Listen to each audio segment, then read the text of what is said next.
repatriated with full military honours. The remains of 91 Palestinians handed back to be buried by their families. Among them, suicide bombers and fighters who had taken part in military operations since the 1970s. Allahu Akbar. Thousands of family members prayed alongside the Palestinian President Mahmoud Abbas. Each of the coffins still bearing the number each body was given when first buried in an Israeli military cemetery. Another ceremony in Gaza, overseen by Hamas officials, for 12 more bodies.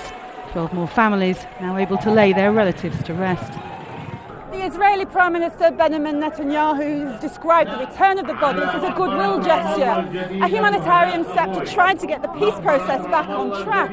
But for many Israelis, especially those who lost relatives in the bombings, the return of some of these bodies is controversial, and none more so than that of suicide bomber Ramez Abu Salim.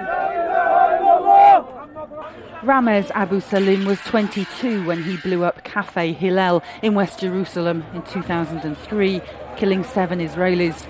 Many in Israel don't believe he deserves a proper burial. But his mother is desperate to have him home. The village cemetery is very close, but she's had no grave to visit. Instead, his pictures fill the house. It hurts that he's not here. We don't know where he is. We've no grave to visit. This is very hard. He wrote his will the week he died. Galia didn't know why. I remember how he left the house, like a flower, and I get him back 9 years later in a coffin. And would she feel healed once his body is returned? No, my wound will be reopened. It's as if he died today.